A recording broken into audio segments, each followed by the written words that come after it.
J'ai des personnes autour de moi qui me demandent des fois des conseils par rapport au business et tout. Et Mhm.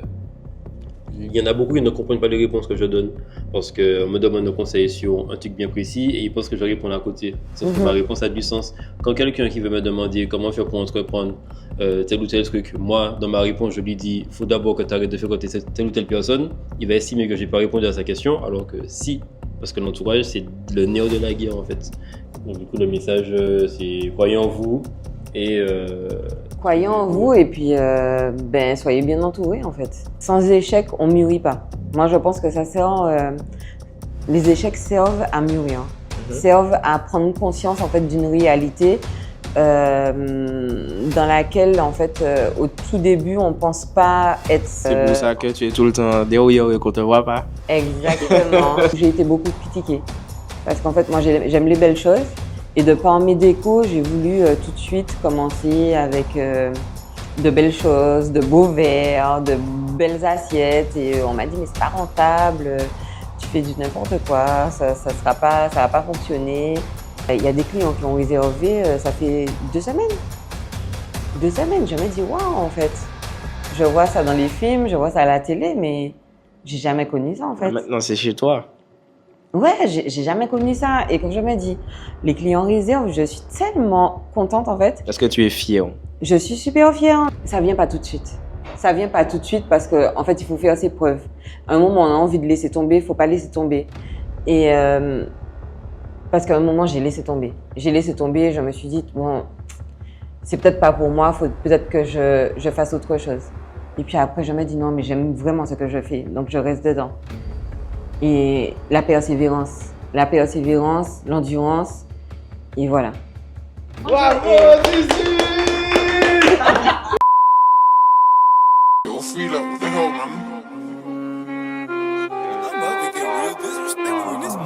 Quand ça bouge, ça tremble, spéro pas trop.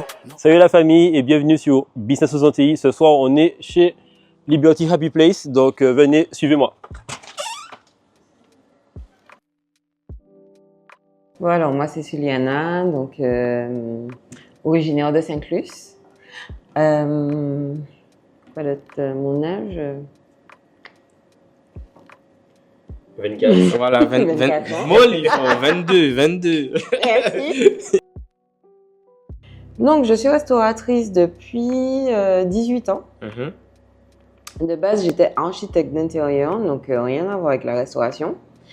Et aujourd'hui, je pense que j'allie les deux, donc c'est-à-dire l'architecture, donc la déco. Donc on me connaît surtout sur la déco en Martinique. Ensuite, pas trop sur le Liberty, sur Café Bohème. Et aujourd'hui, Liberty Happy Place. Ok. Voilà, donc j'allie en fait vraiment les deux, c'est-à-dire l'architecture, en fait la déco, mais dans les plats. Donc voilà. Ok. C'est vrai qu'effectivement, pour avoir mangé ici, voilà, je tiens à le dire, ces plats sont super bien décorés. Donc, Merci beaucoup. on va essayer de rajouter quelques petits montages sur la vidéo des plats que tu proposes. Non seulement mon plat préféré, c'est le croissant. Le English croissant. Exactement, c'est ça. Moi, Voilà. c'est Un burger. Ah. Alors, la première fois que je suis venu, je sais pas si tu te rappelles, j'avais clairement abusé en termes de commandes. J'avais pris énormément de choses. Je ne me souviens pas. C'est ta collègue, nous, justement, qui m'avait accueilli. Et on avait pris énormément de choses avec ma copine. On avait pris foie gras, hot dog, Ah, c'était toi. Ouais, c'était Ok, moi, et voilà, ok, c'était ok. c'était moi. Et c'était super bon. Bon, ça nous a quand même pris 2 jours pour manger tout ça. Mais voilà. D'accord. Dans la restauration, alors, c'est un peu complexe. C'est-à-dire que ma grand-mère avait un restaurant, donc elle avait un restaurant à Saint-Clus. Et malheureusement, elle a perdu son restaurant. Donc, pour lui donner la force, ne trouvant pas de travail, la déco, ça payait pas trop en ce temps-là. Donc, du coup, je me suis dit, bon, pourquoi pas créer un restaurant dans la maison familiale. Au début, personne n'y croyait, bien sûr. Hein. Et finalement, ça s'est plutôt bien passé. Ça lui a permis d'être épanouie déjà. D'être épanouie, de ne pas penser à toutes ces années qu'elle a laissées derrière elle par rapport à son restaurant qu'elle a malheureusement perdu. Et c'était plutôt pour ça au début. Donc, comment on dit ça encore, mon Dieu? Je me suis improvisée restauratrice au début. Et puis après, j'y ai pris goût. La restauration, c'est vraiment... Alors, je n'ai pas les termes appropriés pour décrire en fait ce que je ressens, mais on se laisse très vite emporter en fait par la restauration, par tout ce que ce soit le métier de serveuse, cuisine. Alors, moi je dirais que ce qui porte le plus préjudice, c'est la partie sociale. La partie sociale, la partie... C'est pour ça que tu es tout le temps derrière et qu'on te voit pas. Exactement. Mais aujourd'hui, Alors, on te il voit. y a deux parties. Hein. Il y a la partie sociale, c'est-à-dire la partie avec les clients, qui c'est pas tout le temps évident parce que bon, les clients ont leurs exigences, ce qui est normal, ils payent, donc voilà. Et la partie employeur-employé. Ça, c'est compliqué. C'est la gestion. Exactement, c'est la gestion et c'est pas tout le temps évident. Des fois, on a même l'impression de faire du social. Voilà. C'est ça. Mais tu t'es quand même lancé dedans et mine de rien, ça te fait plaisir. Oui, C'est une vraiment. passion maintenant. C'est une passion et franchement, avec le Liberty Happy Place, je vis vraiment ma passion. Je vis vraiment ma passion. Je crée des plats. Les clients, ils ont été enchantés depuis le début. Donc, ils m'ont même surprise parce qu'en fait, je ne pensais pas que au début d'une activité, ça allait fonctionner autant. En fait, je fonctionne avec des réservations. Je suis amenée à refuser par moment des clients, des résas. C'est dérangeant parce que, bon, c'est toujours dérangeant de refuser du monde, en fait. Mais d'un côté, ça me fait quand même plaisir de voir que les clients ont adhéré tout de suite. Ça, c'est un problème de riche qu'on aurait tous aimé avoir. Voilà. Qu'on a un restaurant, c'est bon, j'ai trop de clients, je suis obligé de refuser des clients. Je dirais pas que j'ai trop de clients, c'est-à-dire que, bon, surtout en Martinique, c'est tout beau, tout nouveau, malheureusement. C'est vrai. Tout beau, C'est tout vrai. nouveau. Donc, le temps que les clients puissent, comment dire, en fait, le temps qu'ils puissent connaître, en fait, voir un petit peu, et puis après, bon, en général, on passe à autre chose. Maintenant, le Liberty, en fait, côté bord de mer, il fonctionne. Il fonctionne, je n'ai pas à me plaindre, ça fait 18 ans et 18 ans que ça fonctionne. Les box, j'ai eu Café Bohème, donc à Clairière. Physiquement, ça ne fonctionnait pas. Après le Covid, pendant le Covid, je me suis réinventée. Donc, j'ai fait des box. Les box, ça a fonctionné. Les clients ont adhéré. J'ai fait un carton vraiment avec les box Café Bohème jusqu'à aujourd'hui. Et je me suis dit, bon, je vais prendre le local pour faire un labo et faire quelques brunchs. Et au final, je me suis retrouvée à faire plus de brunch que de production pour les box. C'est toujours plaisant. C'est toujours plaisant parce qu'après 18 ans, lorsqu'on est dans la restauration, c'est vrai qu'on ne voit pas grand monde, on ne sort pas trop, on ne sait pas trop ce qui se passe parce qu'on est focus, enfin concentré sur son travail. Moi, d'autant plus que je suis en cuisine, je fais les courses, enfin voilà. Donc, je ne vois pas grand monde. Et là, aujourd'hui, ouvrir un nouveau, on va dire un autre bébé. Donc, avoir un autre bébé et voir que ça plaît, qu'il y a... Je perds mes mots. Hein. Voir que ça plaît, c'est vraiment très plaisant, c'est valorisant en fait pour ma personne. Ben, à mes débuts, j'ai perdu gros. Hein. On va dire ça comme ça. J'ai perdu gros parce qu'en fait, à un moment, il a fallu faire un choix. Et avec du recul, je me dis, bon, est-ce que ça valait vraiment la peine? Je ne sais pas du tout. J'ai eu des hauts, des bas en fait. Au début, on ne sait pas... On est investi totalement en fait dans le commerce, donc on n'arrive pas vraiment à gérer la vie familiale. On ne sait pas faire la part des choses. Moi, j'ai commencé très tôt et donc du coup, j'ai pas eu assez de maturité pour pouvoir allier les deux. Ça a commencé à quel âge? Alors j'ai commencé, j'avais 21 ans. Ah oui, quand même. J'ai commencé à 21 ans. Ok. Ok, et quand tu as dit que tu te demandais est-ce que c'était la bonne solution, parce que maintenant tu te dis j'ai fait des bons choix, ou bien tu regrettes un petit peu, ou bien ça fait partie de la vie. Ça fait partie de la vie, on dirait ça comme ça fait partie de la vie. Ça fait vraiment partie de la vie. D'accord. Et du coup, par rapport à ça, c'était avant que tu as commencé, et maintenant, est-ce que tu arrives à allier vie familiale et vie entrepreneuriale? Alors, à un moment, oui, parce qu'en fait, j'étais dans une j'avais trouvé ma stabilité. Aujourd'hui, avec l'ouverture d'un nouveau commerce, c'est compliqué. C'est compliqué parce qu'en fait, j'ai des ados. On va dire que j'ai des ados chez moi. Donc, ils commencent. L'ado, il rentre dans l'adolescence. Donc, du coup, moi, c'est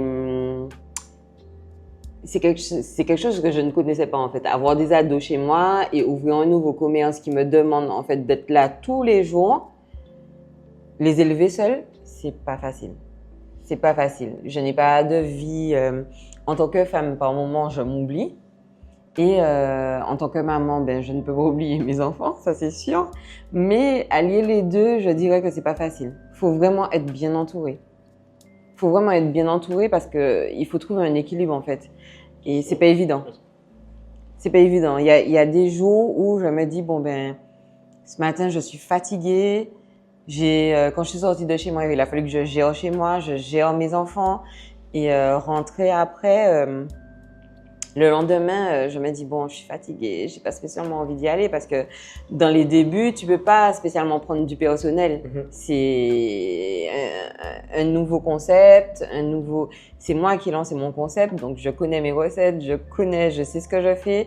Et financièrement aussi, on peut pas, en fait, tout le temps se dire, bon, ben, on monte un nouveau concept et on va prendre du personnel. Ça revient cher à un certain moment. Donc, que ça soit au niveau, je dirais que c'est compliqué. Ok. C'est compliqué. Ok, parce que justement, voilà, on veut voir aussi la réalité qu'il y a, parce qu'on parle business, on sait que c'est quelque chose qui, sur le papier, qu'on voit sur les réseaux, c'est tout beau, tout rose, machin. Mais il y a aussi cette partie dure, en fait, de la réalité par rapport à ta vie familiale, aux sacrifices qu'on doit faire, ce genre de choses. J'ai rencontré beaucoup d'échecs. J'ai rencontré beaucoup d'échecs. Alors, au niveau de mon parcours professionnel, c'était pas évident parce qu'en fait, j'ai monté un concept au tout début qui n'était pas, où j'ai été beaucoup critiquée. Parce qu'en fait, moi, j'aime les belles choses et de par mes décos, j'ai voulu tout de suite commencer avec de belles choses, de beaux verres, de belles assiettes et on m'a dit mais c'est pas rentable. Tu fais du n'importe quoi, ça va pas fonctionner. Et donc c'était compliqué comment dire ça encore, de pouvoir faire ce dont j'avais envie en fait, de pouvoir m'exprimer. Et en même temps il y avait les petites voix qui disaient non, ne fais pas ça, ne fais pas ci comme ça. Donc en fait il fallait que je sois assez confiante et que je prenne en fait confiance en moi et me dire oh non en fait c'est ça et c'est rien d'autre et n'écoute pas ce que les autres te disent parce qu'ils sont pas toi et toi tu as une vision en fait de ce que tu veux et va jusqu'au bout. Il y a eu des moments où, au tout début ça a fonctionné, il y a eu un moment où c'était vraiment down, où il y avait personne. J'ai dû prendre des enfants en fait du primaire qui mangeaient pas à la cantine, donc j'avais monté une petite cantine pour pouvoir avoir du monde, pour pouvoir en vivre en fait de ce métier-là. Et je me souviens que tout le monde passait et disait t'as vu, on t'avait prévenu, c'est pas ce que tu penses, la restauration c'est pas un jeu de petite fille, on n'est pas là pour faire mumuse. Et donc, du coup, je me disais, mince, alors je me suis ratée. Et à un certain moment, j'ai dû me réinventer encore, faire des Friday night, faire des week-ends, faire des grillades, parce qu'au tout début, je faisais pas de grillades. Donc, après, je me suis dit, bon, ben, je vais monter une grillade dehors. Donc, j'ai monté une grillade externe. Et bon, j'avais quand même le soutien de la personne avec qui j'étais à ce moment-là. Donc, voilà. Et c'est vrai que c'était très plaisant parce que je pouvais allier ma vie professionnelle et ma vie personnelle. Donc c'était très plaisant. J'avais les deux en même temps. Alors, si, c'est indispensable. C'est indispensable parce qu'en fait, sans échec, on ne mûrit pas. Moi, je pense que ça sert. Les échecs servent à mûrir, servent à prendre conscience en fait d'une réalité dans laquelle en fait au tout début on pense pas être, c'est-à-dire qu'on est dans une réalité. Pour moi, chaque business en fait, c'est pour ça que à chaque fois les gens disent c'est mon bébé parce qu'en fait je l'ai conçu, donc je le mène jusqu'à maturité en fait. Et pour le mener à maturité, il faut faire des erreurs. Parce qu'en fait, sans erreur, on n'a pas le mode d'emploi. Alors, on n'a pas le mode d'emploi, c'est-à-dire que par exemple, je me souviens que quand j'ai monté Saint-Clus et Café Bohème, c'est deux choses totalement différentes. Une clientèle qui est complètement différente. Donc, Fort-de-France, Café Bohème, c'était une clientèle, on va dire, qui aimait mes délires culinaires. Et Saint-Clus, que du lambi. Ouais, c'est lambi, vraiment, langouste. C'est-à-dire que si j'ai pas de lambi, de langouste, j'ai personne, j'ai pas de clients. Grillade, je pouvais proposer des plats, les mêmes plats que je proposais sur Café Bohème, c'est-à-dire des plats en sauce. Les clients, ils n'étaient pas du tout intéressés. Ok. Ils n'étaient pas du tout intéressés sur des plats qui revenaient peut-être moins cher que les langoustes grillées et le lambi grillé. Ok. Alors, j'ai trouvé super intéressant ce que tu as dit par rapport aux personnes qui se moquaient de toi au début, parce que effectivement, on est tous confrontés à ça quand on dit moi quelque chose. Et le jeune homme qui est assis juste ici, ce matin, ce midi, il m'a dit quelque chose. Il m'a dit, si on te critique, c'est qu'on est sur la bonne voie. Alors, moi, ce que j'admire avec Enzo, c'est qu'il est très confiant et non seulement, il est vraiment très confiant, il ne fait pas attention à ce que les autres disent. C'est-à-dire qu'il est tellement confiant sa confiance en fait en lui permet d'avancer et d'atteindre ses objectifs. Et ça, c'est important en fait. Parce que moi, je pense que tu as eu le soutien en fait, un soutien familial. De ma maman. Voilà, ce que je n'ai pas eu au début. C'est-à-dire que tout le monde dans ma famille, bon, j'avais quand même ma grand-mère c'est très important, qui m'a laissé sa maison. Et donc, du coup, une fois qu'elle croyait en moi, moi, je savais que je pouvais tout faire. Donc, du coup, j'avais besoin que d'elle. Mais d'un côté, le reste de ma famille, ils n'ont pas hésité à me critiquer pour me dire « Oh non, mais qu'est-ce que tu fais? C'est du n'importe quoi. » Et ça pesait quand même assez lourd. Ou on a dit à ma grand-mère « Mais c'est incroyable, mais comment tu peux lui faire confiance? Comment tu peux laisser ta maison entre ses mains? C'est pas possible, ça va pas fonctionner, ça va pas ceci. Ça... » Enfin, bref. Et pour voir la structure d'à côté, en fait, les mêmes personnes qui me critiquaient ouvrent une structure à côté. Et ça fonctionne? Ça fonctionne, oui, ça fonctionne. Mais en fait, moi, je dis, par exemple, je ne sais pas si j'aurais choisi Liberty Happy Place.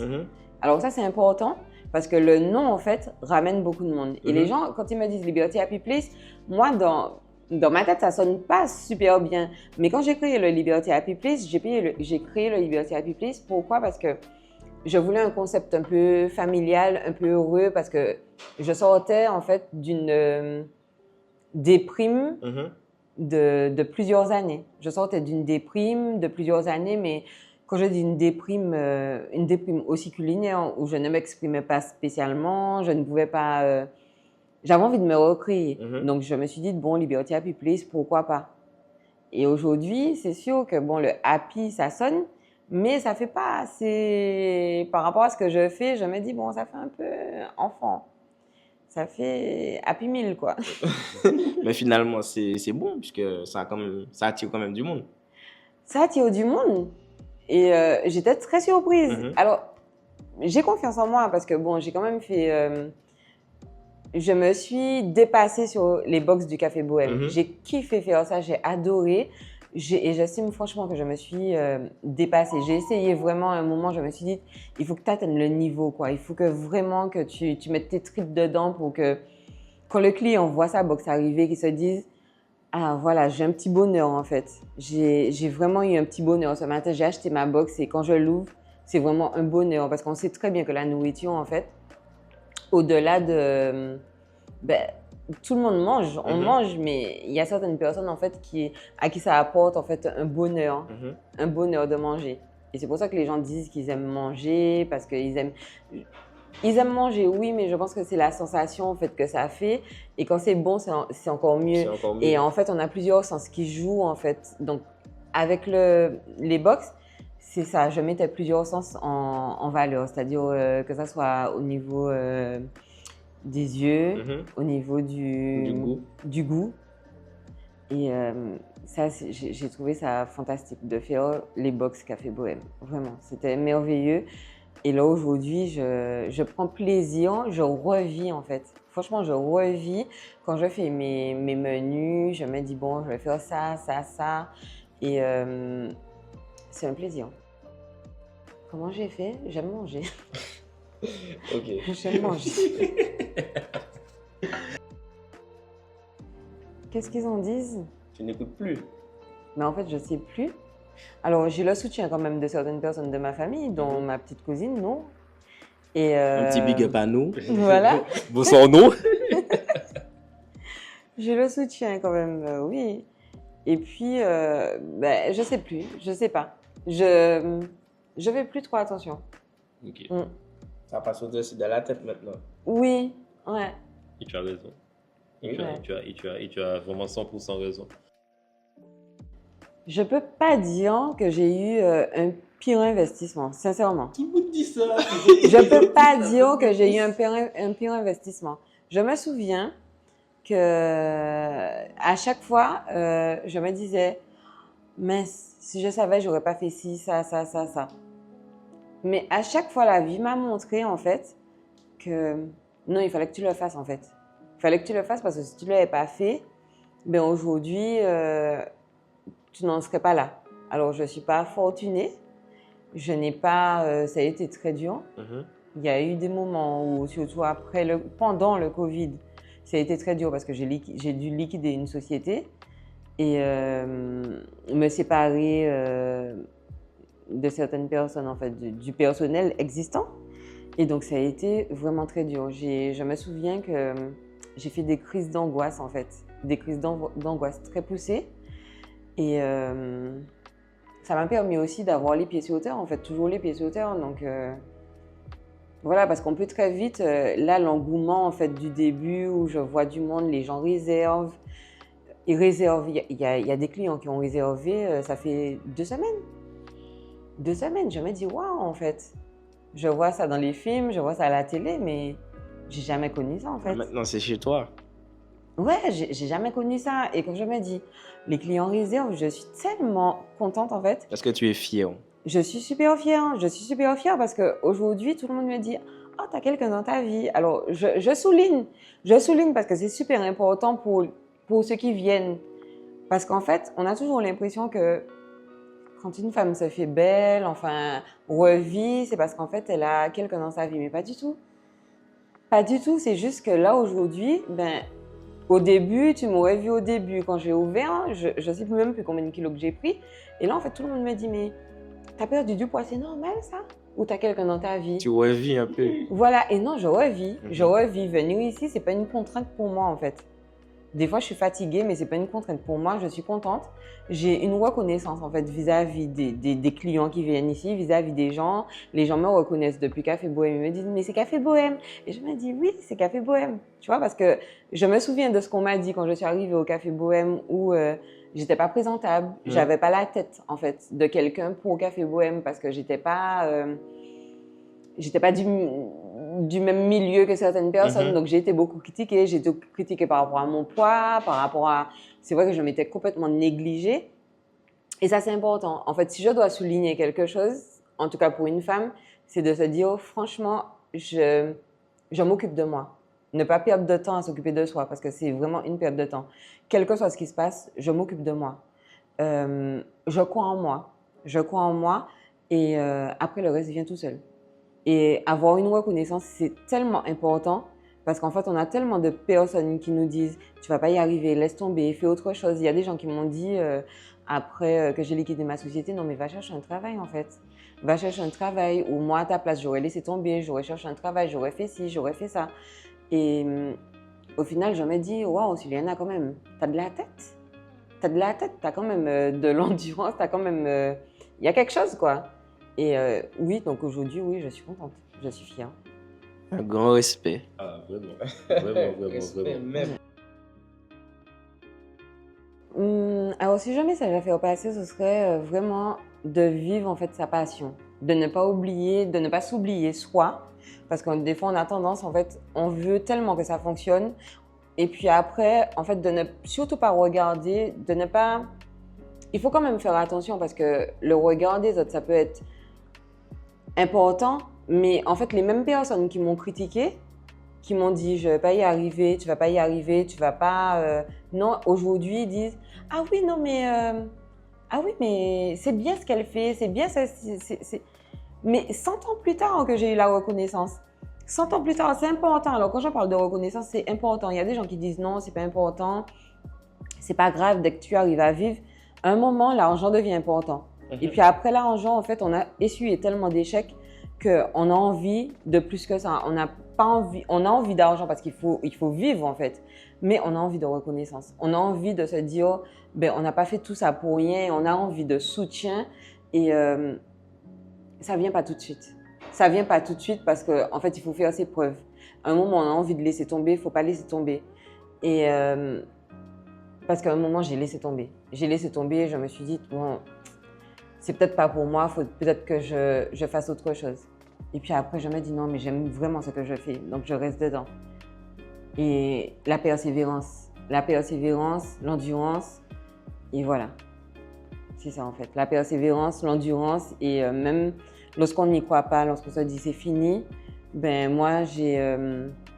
Alors des fois, je bassine sur Instagram un peu les gens avec mes prières, avec tout ce qui est religieux, mais c'est volontaire parce que à plusieurs moments dans ma vie, même quand j'ai juste une petite anecdote en fait, c'est-à-dire que j'ai été chercher en fait des contenants pour faire mes box.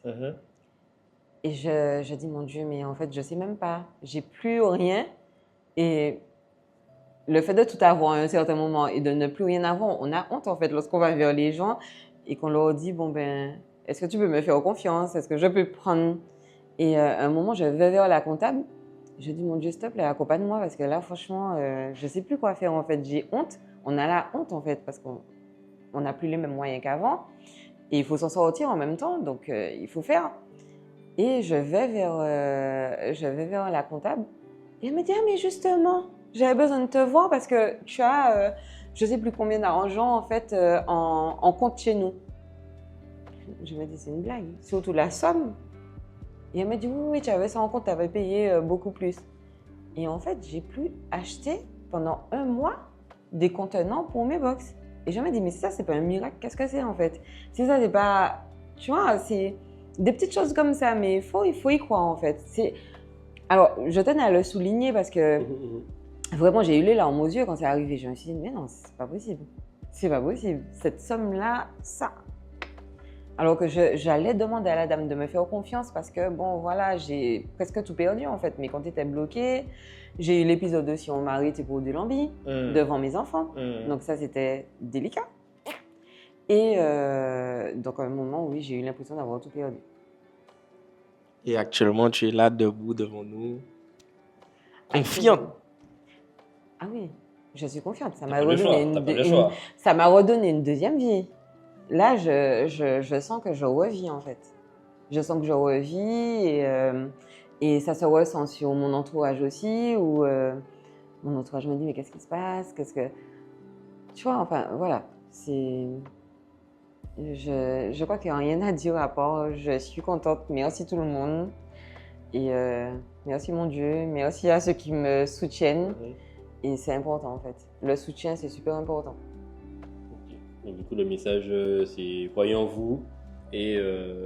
croyez en vous et puis ben, soyez bien entourés en fait. L'entourage, c'est tellement important.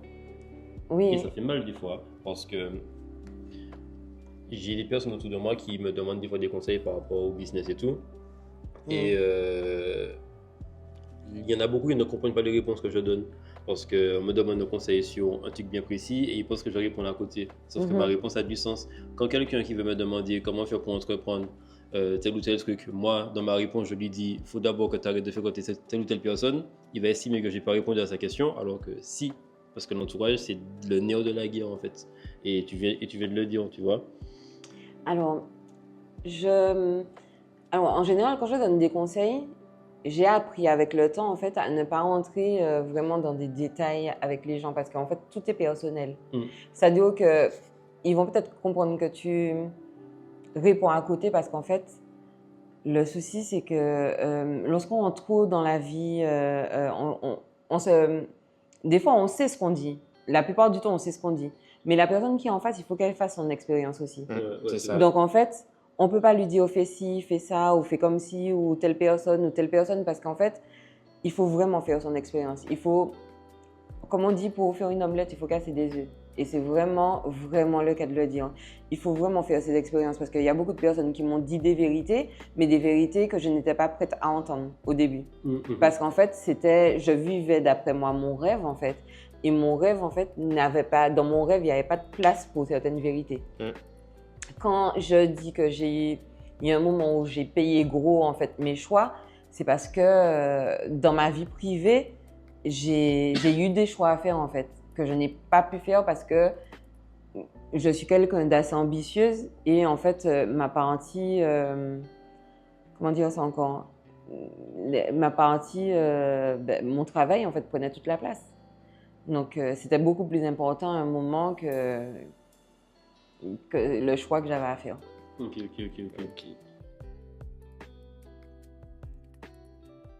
Ma routine aujourd'hui, j'en ai pas vraiment.